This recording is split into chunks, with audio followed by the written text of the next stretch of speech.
Shed update, and this should be the last one from the model show, which was about number 3. Again, I'll just start. I got some track give to me. I think this is, I want to say 35th scale. I don't know what it is. It may be probably modern. I don't know. It's rubber track, and I mean, just give to me, brand new. Look at that. I mean, you can always use track. I mean, there's something probably back there that needs track. Anyway, that was a gift from a fellow modeler. Just didn't want anymore. Anyway, I'll find use for it somewhere down the road. Got some bag kits. These are the Apache, and basically this is what they use for the make and takes. And I actually been a part of the make and take here in Oklahoma, especially around Tulsa, Oklahoma area, and I actually helped kids put the Apache together, and I had to tell the model club no more Apaches, because that was a little difficult for the kids to build, and even for adults. I mean, it's hard to really snap the parts on. They really need to redesign it, but anyway, the club didn't want to use these anymore, so they basically just gave them to me, and so I thought I would add 72nd scale Apaches to the ARC, which are make and take, and I don't have any make and take kits in the ARC, so there we go. So I'll find a home for those. One thing at the show I did buy, and I don't know, I actually bought a lot of models. When I say a lot, not multiples, is just a a wad. But I have no idea what this is. Doyusha. I assume this is like it's 1/144 scale. I have no idea. Sealed, and there you go. You get, I guess, just different color F-15s. What color did I get? I got a red one. What's the red one? I don't know. Japanese red F-15. Now, that's the way I would paint an F-15. I'd go get an F-15 back there, and I'd paint it bright red. Man, you'd stand out in the contest and, social media building a red F-15. That's the way to do it. Anyway, I wanted that. I just thought that was just odd, so I'll add that to the plain pile there. Again, I picked this up. I have no idea what this is. I know it's basically I want to say World War I, maybe ambulance, maybe World War II, but it's 72nd scale. It's there's the instructions. I just have no idea. RPM models. Anyway, I thought that would look cool to have. But I do have some 72nd scale stuff, which I do like to add. I like support vehicles. Not necessarily mainstream. Like standard stuff, and I'll show everyone that in just a minute. I picked up the Yorktown, which is probably a reissue from the old Lindbergh kit. I assume it is, but anyway, I don't know if I have the Yorktown. Let's look up here in the ship section. This is mostly, I got a lot of ships. I tried to put most of the sailing ships up here, but I had to remove the Blue Devil down here. I had to relocate him up there, and added, had to restack like the United States and a lot of the sailing ships, and I tried to get most of the smaller stuff up here, even the some resin ones. Probably down here on the bottom, which I do got a lot of stuff just buried, because that's the way we like to roll. That's our 32nd scale stuff down there in the bottom.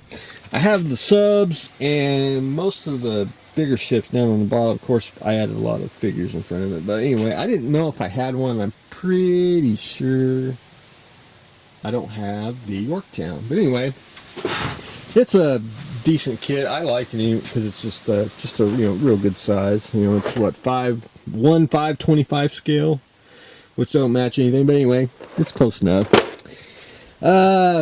I did buy this because it was cheap. It's P40, and it's also a Flying Tiger one, and it was actually sealed, so it was actually hell of a buy. So I thought, why not? And it's in 48 scale, so we're happy to have it. I did win this in the raffle. This is a Hobby Boss Ocean Hawk, and I know I do not have an Ocean Hawk, and I don't have many or any Hobby Boss kits. At least I'm pretty sure of it. So I want to keep this one for a while till I probably replace it with a bigger scale, and at least I have a Hobby Boss kit in the art. And I am very, very weak when it comes to Battle Stars. I mean, it was on the table, he told me the price, and next thing I know, it was under my arm, and I had to have it, because including down here, which I would like to stack them up here, but, you know, I'm trying my darndest to have a Battle Star for every colony. That should be 12, which I like to make it 13, because there's a movie that has a Battle Star in it that I like to call the Battle Star Sunshine, which that's kind of what they named the ship, and it turns out it's the Galactica, and yeah, it's just a great movie. I mean, it's just a B movie from hell, but anyway, because it's got great shots of the Battle Stars. But anyway, I wanted to add another, because I'm very weak when it comes to Battle Stars. Even if it is the old Revell one, I still love it. Of course, you still got the wherever the Mobius one is, which is, you know, Step Up. But anyway, I know I got it somewhere. Well, anyway, it's buried. Anyway, adding the Battlestar Galactica, or at least another Battlestar to the pile, which I always say, you can never have enough Battlestars. This right here is not the Encounter with Dagobah. I have one somewhere up here. I think it's an okay kit. I mean, it's cool, but it's not. It's just the way the pose is, everything. But I did. This was given to me. A fellow modeler built the bridge from the old AMT kit. Somewhere, and he did a fantastic job on it. I mean, it's well done, and I'm glad I have it, because I mean, I need to think about making a dome kit, that'll a vacuum form dome kit over it. But I think, and I'm glad he built it, so now I have one that I can use as a test bed and show everyone what a completed bridge looks like with the vacuum form dome. But we'll jump that bridge when we get there, because we're not quite there yet. I'm still got to do a few other things for people. One thing I'm glad I got, and I don't see these very often. This is a Palmer Plastics Revolutionary War Cannon, and it has no instructions, but it is complete. It's just one of them. You just don't see stuff like this. I want to say it's 1/12 scale, I think. But if not, you know, I could be wrong. But I do have a Civil War one, and I probably buried it somewhere back here.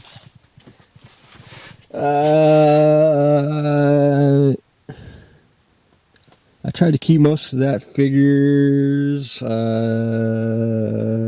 Everyone help me look. I assume it's back here behind that. That's what I think. If it's not behind there, it's behind there. I think now. I tried to, of course I know where everything's at. I just pretty sure it's behind there, but we ain't going to dig for it, so we'll dig for that later. But anyway, it's one of those older kits that's just you just don't see them hardly anymore. And I try to pick them up when I can, but it's just it was a good shape and everything. I think it's just a unique piece to add to the arc here. And I wish you got the figures, but you know, that's just another story. But anyway, it's just cool to have it, you know, because it's a Palmer plastic kit, and you know, it's just stuff you just don't quite see often in you know, when you go to shows and, you know, eBay or anything like that. But anyway, glad to add that. I'm going to add that to the pile. I did buy this is the IMEX kit of the night, and I'm a big fan of. I like night kits. I don't have too many. I try to get the bigger scale ones. I like to use you know, for example, you know, the Knights Templar, and I even seen World War II footage of Germans and knights armor for like some ceremonial thing. You know, it's just endless what you can use it for. And you know, probably, you know, even science fiction has probably got some that I haven't thought of. But anyway, it's a pretty decent kit. Pose is a little you know, kind of plain, but you know, it is what it is. But it's one of those, glad to have it. For the armor, I picked up a Valentine. It was just cheap, and what's that say? Free, exclusive in the release British Tank Commander figure. Wonder if we got one. I don't know. I'm pretty sure I got some Valentines, but you know, you can never have enough. You can never have enough Valentines. You know, you just gotta have armor, and there's probably some variant. You know, that's needs to be done. This is a dragon, and I can't remember what that represents. It's been a while, but anyway, adding that. This was in basically the cheapie. It's kind of started. Of course, it's an F-16, you know, basically from the 80s in the Testors Artillery box, you know, which is basically, you've seen the 32nd scale mini craft one up there that I got earlier. And it's just one of those, you know, it's just cool to have. And, you know, they're in a model kit that's not usable. I did pick up a B-17. This is 72nd scale. Guy that picks up, he always combines kits. There's actually two, as you can see right there. There's actually two kits in here. He's missing one chin gun, which I ain't too worried about. I can get you a chin gun, or I can mold one off and make a little. You can buy resin parts for it. So you know, there you have it. Plus, I don't have one. I don't think in. And this is 72nd scale, but I haven't used excuse me, I haven't, I don't think I have one in the Hasegawa box. You know, I just kind of like I love painted box art, and, you know, I'd like to have one in the Hasegawa box, you know, and, you know, of course, you got the other companies that do make it. Now, some of the 72nd scale stuff, I do a lot of selling. I sell a lot of them, but I do keep some. I like the auxiliary vehicles. This is the starter truck, which I think is just odd, you know. Vehicle goes around and starts airplanes. So I know I don't have one of those. I thought that was just unique to have. I do like my World War I stuff. This is the Char. This is an RPM kit, which you know, it's real small, but I like to keep it because it has excellent color. You know, shows you different camouflage. I not necessarily keep it for the tank, I mean for the kit, but I also, you know, keep it for the kit and the box. You know, just a lot of reference there. The old Airfix Mark 1, I don't that's the male, and I know I didn't have one, and I thought, well, it was cheap, and I just picked it up. Why not? It's just one of those, you know, gotta have it. I do have several of these. These are 72nd scale refueling sets, which I always think, you know, I know it shows World War II, but these could easily be modified to make, I'd say, a little more modern vehicles, and you can also use them for, you know, science fiction. Again, even, you know, refueling trucks for, you know, Vipers or whatever, or even other science fiction. But, you know, anyway, that's just one of those. I did pick up these two. Well, number one, this is a Piper, and I don't think I have one of those, but this is a KP model, and I picked this Talon up, and it's a PM model. I have no idea the companies, and I always try to strive to get, you know, model kits that I've never heard of, or, you know, companies. I like to have one from companies I never, you know, I don't have, but anyway. Plus, you know, you get good reference, you know, even if it is 76 scale, just get the box and the decals. You can always, you know, scan them and blow them up. But anyway, I've never heard of PM models or KP. So that was a great addition to have to the models. But anyway, that is what I have got going on. That should be the last of the model show haul that it took 3 videos to basically put in here, because I had to break it up. It was just too much, and I got to do some more stacking. But hopefully later on I'll have probably some more updates. But anyway, that is what I have got going on today, so stay tuned for the next exciting episode.